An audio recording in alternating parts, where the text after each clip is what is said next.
Hi guys, good morning. आज का हमारा क्वेश्चन है, मीनार पर 10 मीटर लंबा झंडा खड़ा है। जमीन पर स्थित एक बिंदु से झंडे के पाद और शीर्ष के उन्नयन कोण क्रमशः 30 डिग्री और 60 डिग्री हैं। तो मीनार की ऊंचाई ज्ञात करें। तो दोस्तों, इस क्वेश्चन को सॉल्व करना बहुत ही इजी है। तो चलिए, इस क्वेश्चन को सॉल्व करने से पहले हम इस क्वेश्चन के लिए एक चित्र दर्शा देते हैं, जिससे कि आपको समझने में कोई परेशानी नहीं होगी दोस्तों। तो देखिए दोस्तों, कह रहा है मीनार पर, तो सबसे पहले मीनार होगा, तो हम एक मीनार बना देते हैं। मान लीजिए ये हमारी मीनार है। अब कह रहा है मीनार पर एक 10 मीटर झंडा खड़ा है। अब यहाँ से इसके ऊपर, मीनार के ऊपर जो है, ये मान लीजिए यहाँ पे हमारा जो है ये झंडा खड़ा है। तो दोस्तों कह रहा है मीनार पर 10 मीटर, मतलब इसकी जो है लंबाई जो है ये 10 मीटर दिया गया है दोस्तों। ये झंडे की जो है लंबाई वो 10 मीटर दे दिया गया है। अब कह रहा है जमीन पर स्थित एक बिंदु से झंडे के पास, तो जमीन हमारा ये हो गया। और कह रहा है एक बिंदु से झंडे के पाद, तो मान लीजिए दोस्तों ये हमारा एक बिंदु से झंडा का पाद ये हो गया। तो यहाँ से ये जो है हमारा उन्नयन कोण बना रहा है 30 डिग्री का। ये कोण जो है हमारा है ये 30 डिग्री है। अब कह रहा है और शीर्ष के उन्नयन कोण, तो शीर्ष हमारा दोस्तों ये हो गया है। शीर्ष हमारा ये है, झंडा का जो है शीर्ष है, सो ये है दोस्तों। तो ये हमारा बना रहा है दोस्तों 60 डिग्री का। तो ये कोण जो है हमारा 60 डिग्री बना रहा है दोस्तों। तो कह रहा है मीनार की ऊंचाई, तो मीनार हमारा ये है दोस्तों। तो इसकी ऊंचाई पूछ रहा है। तो सबसे पहले हम इस त्रिभुज का नाम दे देते हैं, ए बी सी और डी। ठीक है दोस्तों, इस त्रिभुज को हमने नाम दे दिया है। अब ये मीनार की ऊंचाई पूछ रहा है दोस्तों, तो हम इसको h मान लेते हैं। यहाँ से b से d तक हमारा मीनार है, तो इसकी ऊंचाई को हमने h मान लिया है। अब दोस्तों देखिए, b से d तक हमारा h है और a से d तक हमारा 10 है। तो a से b जो है हमारा हो जाएगा h + 10। a से b की दूरी हो जाएगी हमारी h + 10। ठीक है दोस्तों, ये आप समझ गए होंगे। अब दोस्तों देखिए, यहाँ पे आधार कुछ भी नहीं दिया हुआ है, तो हम आधार को x मान लेते हैं। x y z आप कुछ भी मान सकते हैं दोस्तों। तो देखिए दोस्तों, मैंने b से c तक x मान लिया है। तो चलिए दोस्तों, अब हम इस क्वेश्चन को सॉल्व करते हैं। तो सबसे पहले हम यहाँ पे लिखते हैं, माना कि मीनार की ऊंचाई बराबर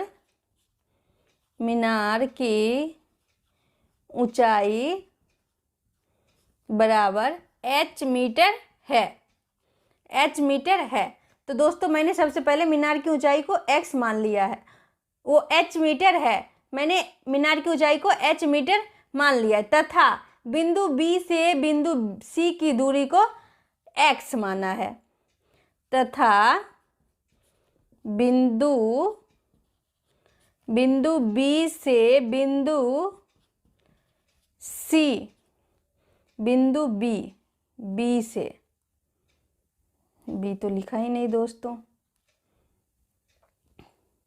बिंदु B से बिंदु C तक की दूरी बराबर x मीटर है।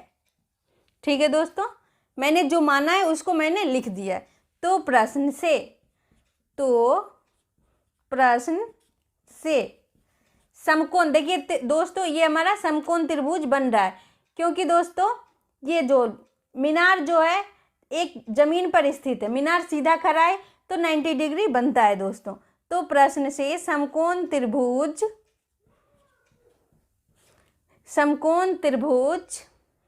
DBC में, पहले हम DBC निकालते हैं, DBC में। तो देखिए दोस्तों, DBC में हमारा BD बराबर दिया हुआ है, BD बराबर h मीटर, मैंने इसको माना है, और BC बराबर x मीटर। और कौन C है हमारा, DBC में कौन C जो है हमारा वो है 30 डिग्री, कौन C बराबर 30 डिग्री। तो दोस्तों देखिए, थीटा है, थीटा के सामने लंब दिया हुआ है और आधार दिया हुआ है, तो लंब और आधार रहेगा तो हम tan थीटा लगाएंगे, क्योंकि tan थीटा बराबर सूत्र होता है लंब बाय आधार। tan थीटा बराबर लंब बाय आधार। ठीक है दोस्तों, इसको आप समझ गए होंगे। तो दोस्तों देखिए, tan और थीटा का मान 30 डिग्री दिया हुआ है, और लंब हमारा h मीटर, क्योंकि लंब हमारा BD है, तो BD का जो है BD का मान है हमारा h मीटर, तो हम h डाल देंगे, BD बराबर h मीटर, और बाय आधार है हमारा BC का मान है x मीटर, तो हम x डाल दिए। अब दोस्तों देखिए, tan 30 डिग्री का मान होता है 1/√3। tan 30 डिग्री का मान होता है 1/√3, तो हम 1/√3 दे दिए। इसको हम तिरछा गुना कर देंगे, तो देखिए दोस्तों x बराबर हो जाएगा √3h। ठीक है दोस्तों, x का मान हमारा यहाँ से निकल गया है √3h। अब फिर समकोण त्रिभुज ABC में, ठीक है दोस्तों, अब हम समकोण त्रिभुज ABC निकाल लेते हैं। तो दोस्तों देखिए, AB बराबर हमारा दिया हुआ है, AB बराबर h + tan, और BC बराबर x, और कौन C जो है हमारा ABC में, कौन C हमारा 60 डिग्री है, कौन C बराबर 60 डिग्री। तो दोस्तों देखिए, यहाँ पे फिर थीटा है, थीटा के सामने लंब है और आधार है, तो लंब और आधार रहता है तो हम tan थीटा लगाते हैं, तो फिर हम यहाँ पे tan थीटा लगा देंगे। tan थीटा बराबर होता है लंब बाय आधार, तो लंब और आधार दिया हुआ है तो हम tan थीटा लगा देंगे दोस्तों। तो देखिए दोस्तों, अब हम दोस्तों tan और थीटा का मान दिया हुआ है, tan थीटा का मान 60 डिग्री, तो हम 60 डिग्री दे दिए इक्वल, और लंब है हमारा, लंब AB है, और AB का मान है h + tan, तो हम h + tan दे दिए, और आधार है हमारा x, तो हम x दे दिए। अब tan 60 डिग्री का मान होता है √3, तो हम √3 दे देंगे। ठीक है दोस्तों, equal h + tan by x। अब इसको हम तिरछा गुना कर देते हैं, तो √3x इक्वल h + tan।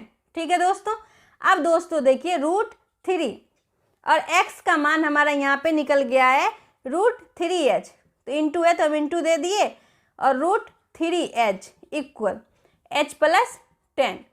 अब दोस्तों √3 से √3 को हम गुना करेंगे तो हमारा 3h हो जाएगा, 3h, और इधर h है प्लस में, तो हम इक्वल के इधर ले आते हैं, तो इधर आके हो जाएगा माइनस में, इक्वल हम tan को इधर ही रहने देंगे, तो ये हमारा हो जाएगा tan। तो दोस्तों देखिए, 3h - h है, तो हम इसको माइनस कर लेंगे, तो 2h इक्वल tan। अब इसको हम यहाँ से काट देते हैं, तो 2 को 10 से हम काटेंगे तो ये हमारा 5 हो जाएगा। h बराबर निकल आया 5 मीटर। तो हमारा h मैंने मीनार की ऊंचाई को माना था दोस्तों, तो मीनार की ऊंचाई हमसे पूछ रहा है, तो मीनार की ऊंचाई हमारा निकल गया है 5 मीटर, तो हम लिख देंगे, अतः मीनार की ऊंचाई बराबर 5 मीटर है आंसर। ठीक है दोस्तों, ये हमारा आंसर हो गया। तो अगर ये वीडियो आपको पसंद आई हो तो लाइक एंड सब्सक्राइब जरूर करें दोस्तों। बाय।